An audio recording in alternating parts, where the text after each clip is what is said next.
말씀은 잠언 29장 구약성경 944페이지 잠언 29장 18절 한 절만 우리 봉독하도록 하겠습니다. 잠언 29장 18절 한 절 말씀, 구약성경 944페이지입니다. 우리 한 목소리로 함께 봉독하겠습니다. 묵시가 없으면 백성이 방자에 나거니와 율법을 지키는 자는 복이 있느니라. 아멘. 할렐루야. 감사합니다. 잘 오셨습니다. 진심으로 축복합니다. 우리 신약 성경에 보면 사도 바울이 자기 가치를 위해서 주님께 3번 기도했다고 합니다. 그런데 3번 기도했는데 동일한 응답을 받게 돼요. 자기 병 낫기 위해서 3번 기도했는데, 근데 그 3번이 뭐냐면은 3번을 기도한 게 아니고, 당시 그 문화가 뭐냐면은 3번, 3세판 그게 아니고 한 번 할 때마다 40일을 작정을 놓고 기도하는 것이랍니다. 그러니까 40일을 작정한 거를 3번 기도한 거예요. 이 가시를 내게서 떠나가게 해달라 기도했어요. 근데 하나님의 응답이 동일하게 3번 나오는데, 고린도후서 12장 9절에 나에게 이르시기를 내 은혜가 내게 족하도다 그러면서 말씀하셔요. 이는 내 능력이 약한 데서 온전하여집니다.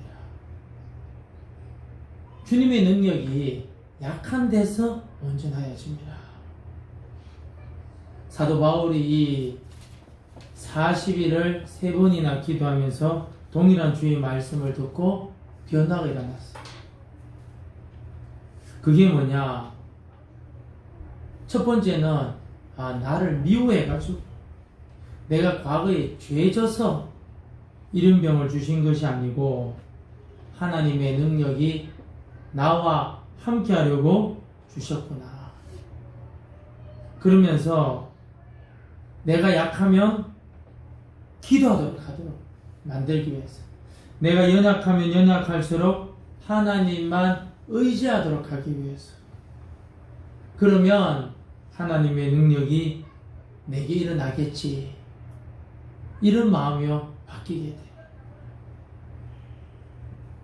한 번에 바뀐 것이 아니고 40일 동안 기도하면서 똑같은 말씀을 동일하게 응답받을 때, 하나님의 능력은 내가 약하면 약할수록, 내가 연약하면 연약할수록 주님 앞에 나아가면 이게 도리어 능력이 되구나. 우리에게도 이런 은혜가 있기를 진심으로 축복합니다. 나의 약점 가지고 누구를 원망하거나 불평하지 말고 주님 앞에 더 나아가야 됩니다. 사도 바울은 도대체 그 가치가 뭔지는 잘 모르겠지만 건강에 대해서 염려한 건 분명합니다. 마찬가지로 왜 건강에 대해서 염려했느냐? 미래 문제 때문에 그런 거죠. 그러나 하나님만 의지하면 하나님의 능력이 임한다는 것을 깨닫게 되고 믿게 돼요. 건강의 염려, 미래에 대한 염려, 그럴 때마다 주님 앞에 엎어진 거예요. 사도 바울은 여러분 이런 큰 은혜를 받는데 우리에게도 이런 은혜가 임하기를 진심으로 축복합니다. 남들이 볼 때 나의 약점, 내가 볼 때 나의 아킬레스건, 주님 앞에 다 말씀드려서 도리어 능력이 되도록 하기를 축복합니다. 사도 바울은 말씀을 통해서 새로워지면서 똑같은 고린도후서 12장 9절에 고백합니다. 그러므로 도리어 크게 기뻐함으로 나의 여러 약한 것들에 대하여 자랑하리니 이는 그리스도의 능력이 내게 머물게 하려 함이라. 참 이거는 좀 부끄러운 이야기일 수 있는데 저한테는 그런 건 아니고 여러분이 들을 때 나 때문에 좀 부끄러워할 수 있는 건데, 한번 좀 들어보세요. 제가 이제 개인 기도할 때 주님 추수할 것은 많은데 일꾼이 적다고 그러셨잖아요. 그러니까 일꾼을 많이 보내어 달라고 구하라 그랬으니까 많은 일꾼을 보내어 달라고 기도를 해요. 그러면서 제가 개인적으로 하는 기도입니다.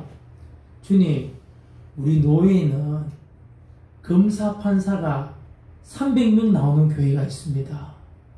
우리 교회는 경찰도 없어요. 또 우리 노예 거죠. 진짜 세계적인 학부를 가진 분이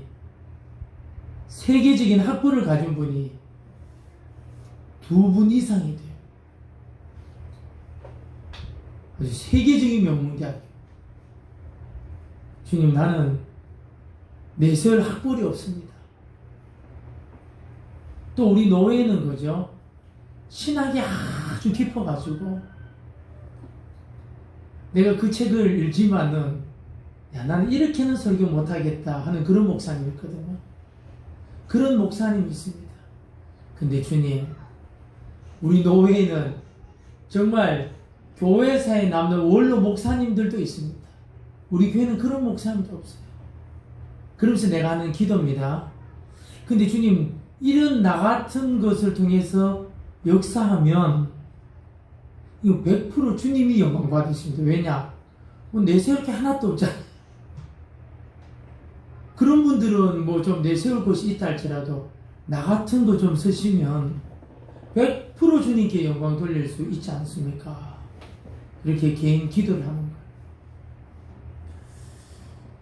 그것이 뭐냐? 이 사도 바울의 고백인 거예요. 3번이나 이 가시를 떠나가게 해달라 기도하니까 나의 능력이 약한 데서 온전해진다. 야, 하나님의 능력은 약한 데서 온전해진다. 이걸 3번 듣고 난 다음에 사도 바울이 크게 깨닫게 되면서요, 자기의 약점을 자랑하게 된다. 왜? 열등의식을 자랑했다는 거예요. 왜요? 그것 때문에 더 주님 의지하게 되었습니다. 더 주님 의지하게 되니까 더 주님이 나타난 줄로 믿습니다. 여러분, 우리 모두가 이런 은혜가 크게 임하기를 축복합니다. 계속 잠언 강의인데요. 히스기야는 북이스라엘이 아수리에서 완전히 멸망당하고 같은 동족이지만 유민들이 남유다에 내려왔을 때 어떻게 하면 나라가 견고해질 수 있는가? 그 해답을요, 말씀 속에서 찾았어요. 우리도 마찬가지입니다.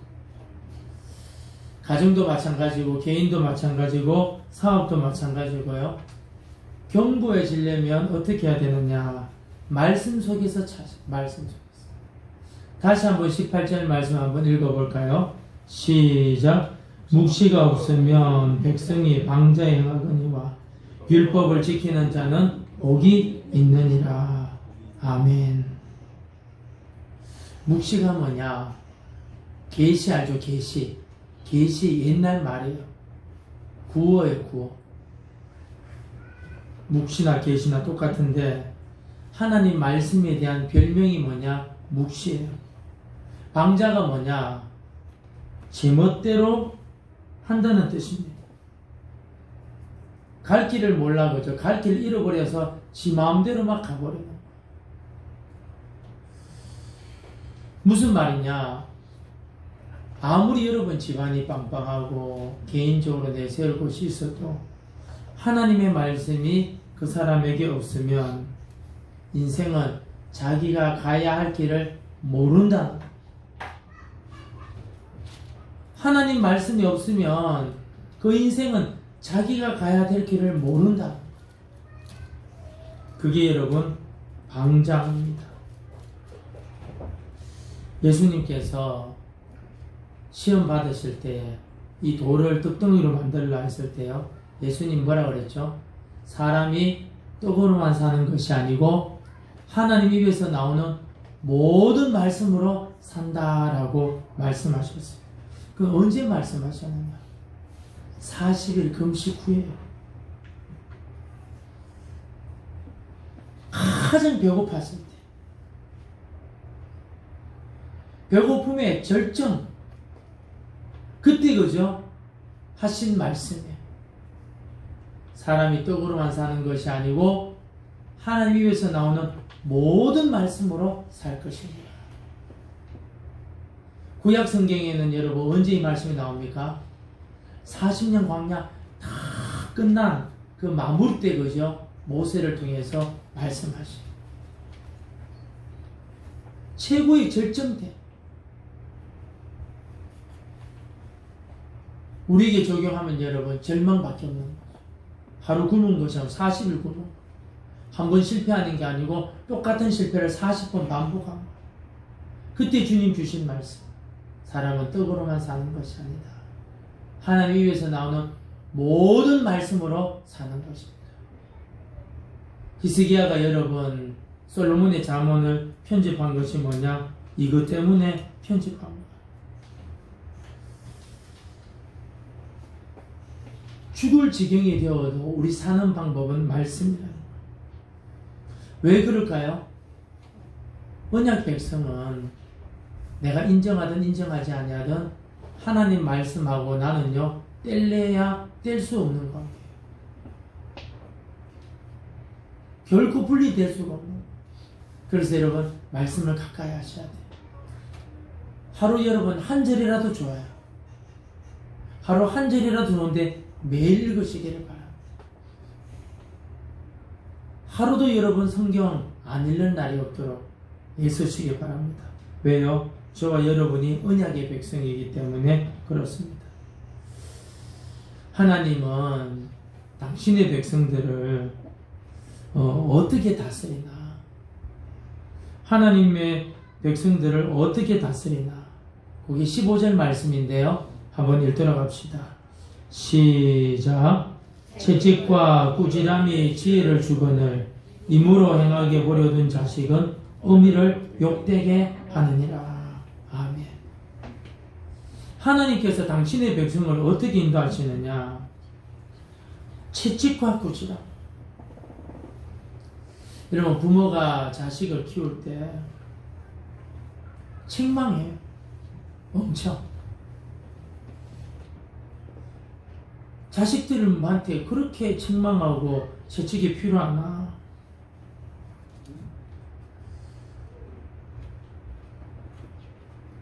왜 그러냐? 이유가 뭐냐? 15절 말씀에 보면 채찍과 꾸지람이 뭘 준다고요? 지혜를 주거늘. 하나님의 말씀에 여러분 채찍 같은 말씀, 몽둥이 같은 말씀, 불 같은 말씀, 양날의 금과 같은 말씀. 이유가 뭡니까? 지혜를 터득하도록 하기 위해서. 그럼 여러분 지혜를 터득 안 하면 어떻게 되느냐? 18절 말씀 망자이시는 거예요. 망자이시는 거예요. 오늘 15절 하반절에는 뭐라고 그랬느냐? 채찍과 꾸지람을 통해서 지혜를 터득 못하면 어떻게 되느냐? 임의로 행하게 보려던 자식은 어미를 욕되게 하는 거죠.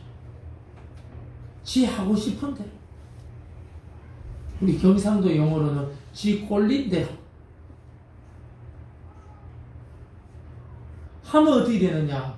부모한테 욕도 먹게 하는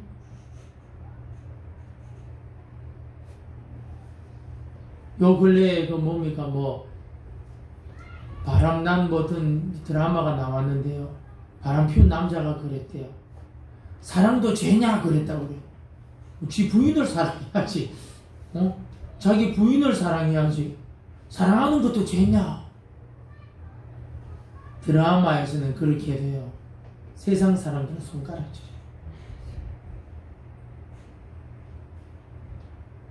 임의로 행하게 버려둔 자식, 어미를 욕되게 하느니라.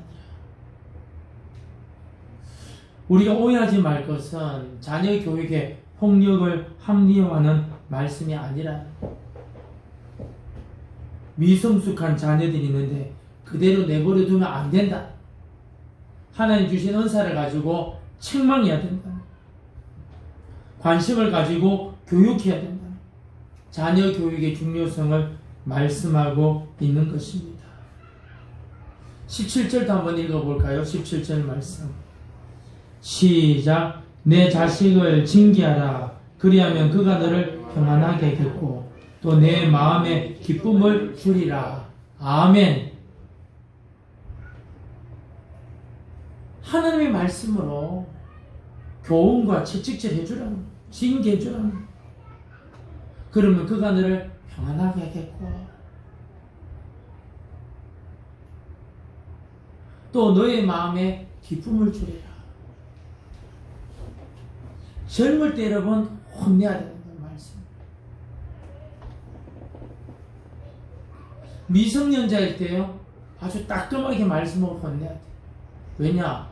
어른이 돼도 못 알아먹을 때가 많거든. 그런데 어느 날 깨닫는 거야. 아, 엄마가 이런 말 했지. 아빠가 이런 말씀을 했지.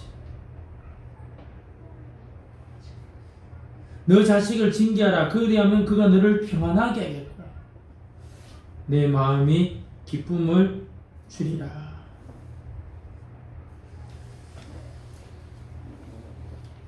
부모의 기쁨은 무엇이냐면요, 자녀가 잘 되는 거 아닙니까? 그죠? 자녀가 잘 되는 거. 자녀가 행복할 때 부모가 기뻐요. 이 자녀의 행복을 위해서 부모가 뭘 해야 되는 겁니까? 말씀을 가르쳐야 돼요. 그러면 자녀가 행복해지고 부모가 평안하고 즐거워하는 거예요. 신명기 10장 13절에 이런 말씀이 있습니다. 내가 오늘 내 행복을 위하여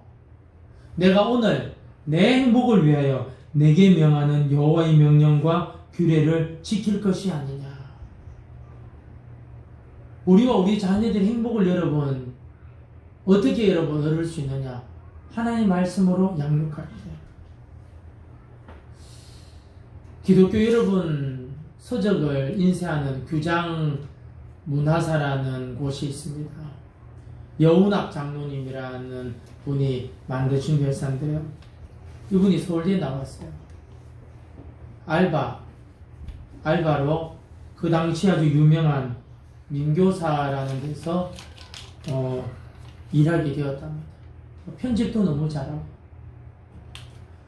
너무 사람들한테 인정받아가지고 부사장까지 오르는데 책하고 살아온 지 20년 지났는데 그만 허리에 문제가 생겼어요. 허리하고 다리가 막 끊어질 듯이 터질 듯한 그런 아픔이 생기게 돼요. 유명한 병원을 다 다녔는데 안 낫는 거예요. 어느 날 자기 부인, 믿음이 자기 좋은 부인 원사님, 백원사님이 잠언만 되는 성경책을 주면서 읽어보라고 그랬는데 아픈 와중에서 잠언을 읽기 시작해서 잠언 31장이니까 여러분 마음만 먹으면 30분 안에도 읽을 수 있어요. 이분이 한 장, 두 장, 세 장 읽는데 막 마음이 뜨거워지고 깨닫는 말씀이 많고 그러면서 병원에서도 안 되는 것이 차차 몸이 좋아지는 거. 그러다가 그죠? 병이 나아버렸어요. 이분이 그 다음부터 어떻게 되느냐? 그냥 무늬만 그리스도인이 아니고 전도하는 그리스도인이 되었어요. 근데 이게 여러분 감당이 안 되어가지고 회사에서 나와가지고 기독교 선교 책으로 여러분 선교하기 위해서 문서 선교를 위해서 회사를 하나 세웠어요. 그게 뭐냐? 규장이에요. 제가 광희 다닐 때 이슬비 전도편지 여기서 발행을 많이 했거든요. 군목 목사님이 저한테 이제 이슬비 편지 주면은 군대에 있는 장교들, 하사관들, 교회 아나운서를 전부 다 붙이는 거예요. 그러면서 자기 이름을 써요. 박기영. 자기 이름 딱 써놓고는 뭘 하냐면 요대로 쓰라는 거예요. 내 이름 쓰고 그 밑에는 잠깐 인사의 말을 쓰고 또 내가 또 이렇게 남 글씨 뺏기는 거 잘하게 해가지고 그 목사님 필체를 따라가 그대로 만들었어요. 내용이 굉장히 좋아요. 나중에 이분 자녀들이 5명이 이제 자녀분들이 있다는데, 한 분은 목사, 또 의사, 박사, 사장 등으로 그죠 훌륭하게 키웠다고. 지금도 출가를 다 했는데도 불구하고 한 달에 한 번은 이 가족들 다 불러가지고 가정예배 드립니다. 사람들이 물을 때, 인터뷰할 때 당신은 어떻게 해서 자녀를 성공적으로 키웠습니까? 가정예배를 드려가지고 이렇게 되었습니다. 그랬다는. 우리에게도 여러분 이런 은혜가 크게 임하기를 진심으로 축복합니다. 자, 이제 여러분 이제 16절 말씀 한번 읽어봅시다. 16절 시작. 악인이 많아지면 죄도 많아지나니 의인은 그들의 망할을 보리라. 갑자기 왜 악인이 등장할까요? 여기서 말하는 악인이 누구냐면은 하나님의 말씀을 무시하는 자가 악인입니다. 그러니까 저하고 여러분이 교회를 다니고 또 우리 후손들이 교회를 다녀도 하나님 말씀을요, 요즘 애들 하는 말로 뭐 개무시한다고 그러잖아요. 개무시하면 어떻게 되느냐 말씀을, 그놈은 악인인 거예요. 아버지가 뭐 장로님이고 어머니가 권사님이고 심지어 목사라 할지라도 그 후손들이 하나님 말씀을 개무시하면 뭐냐? 악인이 되어버려요. 그 결과가 뭐냐? 망함을 보리라는, 망함을. 그런 자식한테 돈 아무리 물려주고 부동산을 물려주고 명예를 줘도 그죠? 언약 백성이 언약 백성을 살지 못하면요 망함을 보리라. 하나님 말씀을 떠난 사람의 결과가 뭐죠? 멸망. 반면에 우리가 하나님의 말씀을 붙잡고 있으면 약속의 축복을 받을 수가 있습니다. 그러나 그 말씀을 떠나면 망한다는 겁니다. 약속을 받았음에도 불구하고 누리지 못한다는 거예요. 그래서 하나님이 무엇을 주시느냐? 우리 18절 말씀 다시 읽읍시다. 시작. 묵시가 없으면 백성이 방자행하거니와 율법을 지키는 자는 복이 있느니라. 그래서 이렇게 하지 못하도록 하기 위해서 하나님 말씀을 주시는 거예요. 왜요? 하나님의 백성들이 방자하게 살지 않도록 계시의 말씀, 묵시의 말씀을 들을 때에 하나님 말씀이 이끌어가는 거예요. 방자해지지 않는. 아무리 부족해도 하나님 말씀이 있으면 버틸 수 있고요. 담대하고 자기 길을 갈 줄로 믿습니다. 자기 길을 가는 거예요. 여러분, 성경 말씀을 우리가 꾸준히 읽으면 정말 할 말 안 할 말을요 구분을 무엇보다도 빨리 할 수 있어요. 그리고 참 이것은 남들이 볼 때는 고집이라고 할 수도 있지만은 하나님 뜻이라고 그러면은 밀어붙이는 거예요. 물질의 문제가 아니에요. 명예의 문제도 아니에요. 다 돈 약하잖아요. 돈에 주님 하라면 하는 거예요. 시편 119편 101절에 이런 말씀이 있습니다. 내가 주의 말씀을 지키려고 발을 금하여 모든 악한 길로 가지 아니하였사오며. 하나님 말씀 지키려고요 엉뚱한 길 안 가게 돼요. 여러분, 솔로몬이 1000번제를 드려요. 언제? 나이가 20살 때. 왜요? 너무 젊은 나이에 왕이 되었는데 자기가 볼 때 앞뒤 구분이 안 되는 1000번제 때 하나님이 꿈에 나타났어요. 너 소원이 뭐냐? 우리는 지혜라고 했는데 원문에는 뭐냐면 듣는 마음을 달라고 기도해요. 근데 하나님이 얼마나 감동했는지 전무후무한 여러분 부귀와 영화를 주셔요. 그러면서 여러분 지혜를 주시는데 왜 주님이 이렇게 감동했느냐? 사실 여러분이 이 찬양에 왜 우리가 하나님의 영광을 위해서 있어야 되고 찬양도 영광을 위해서 있어야 되지만 사실 억지로 하는 사람 많잖아요. 근데 솔로몬은 듣는 마음을 달라. 하나님 말씀 듣는 마음을 주십시오. 하나님 말씀 듣는 마음을 주십시오. 백성들이 억울한 것이 뭔지 깨닫게 해주십시오. 하나님 여기서 감동을 받아요. 듣는 마음을 달라. 여러분 예배당에 앉아있어도 말씀이 안 들리면 무슨 소용이 있겠어요, 그죠? 듣는 마음을 주십시오. 앉을 때마다 들리게 해주십시오. 저도 이제 강단에 설 때마다 이사야서에 있는 말씀을 가지고 주님 내게 학자들이 혀를 주십시오. 그 성경이 뭐라냐? 학자들이 혀를 주사 공고한 자를 도와줄 줄 알게 하며. 예수님이 대한 것인데 그걸 붙잡고 기도합니다. 좀 제가 언어가 좀 서툴잖아요. 그런데 학자들이 혀를 내게 주사 공고한 자를 도와줄 줄 알게 하시고, 그리고 학자들이 머리를 줘가지고 뭐든지 깨닫게 해달라. 왜 그렇습니까? 그래야 사람 구원할 수 있잖아요. 결론을 맺도록 하겠습니다. 하나님 말씀 듣지 않으면 어떻게 되느냐? 그 결과가 방자하게 산다. 지 마음대로, 지 멋대로. 청소년들 그런 거 있잖아요. 뭐 영화나 드라마 많이 보고 일 안 하고 막 드라이브하고 뚜껑 열린 차 타고 돌아다니면 바닷가를 막 드라이브 하면서 예쁜 여자 보면 야 타고. 세상에 그런 게 없어요.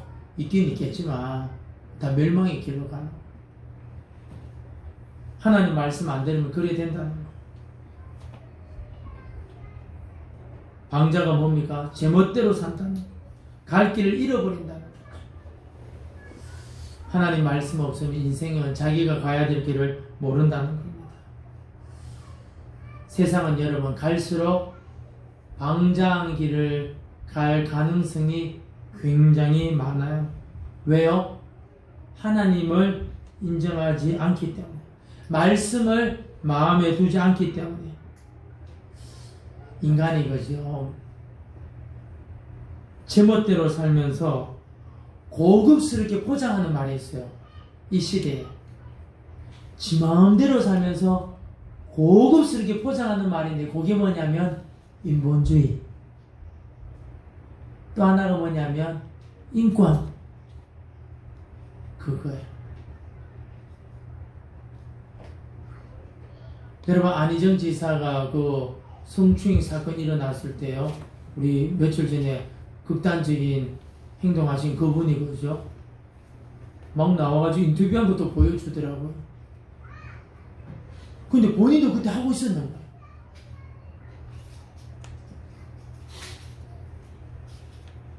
제 멋대로 살면서 가장 고급스러운 단어, 인본주의, 인권.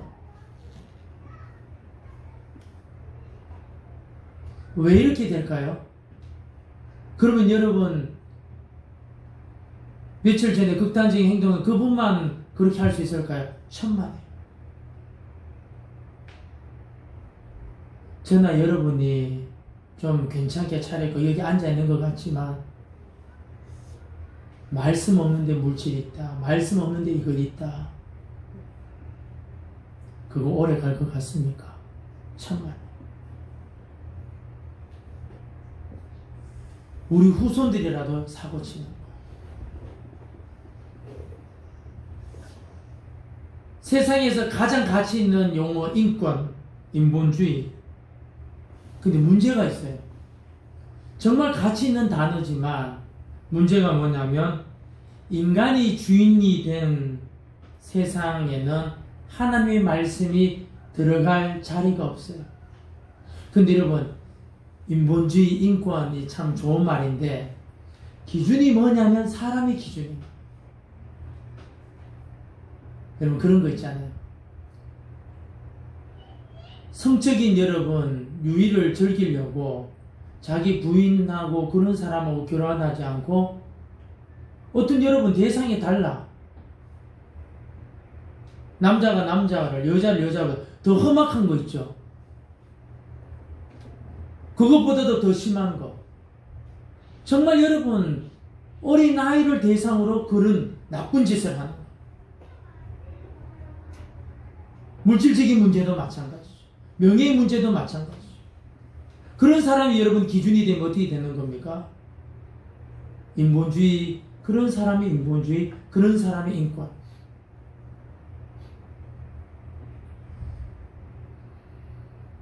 미래가 여러분 어두워집니다. 진짜 결론을 맺겠습니다. 자, 그렇다면 그럼 우리는 이 점에 대해서 자유로우냐? 절대로 그렇지가 않죠. 우리도 마찬가지. 저나 여러분이 하나님 말씀을 가까이 하지 않으면,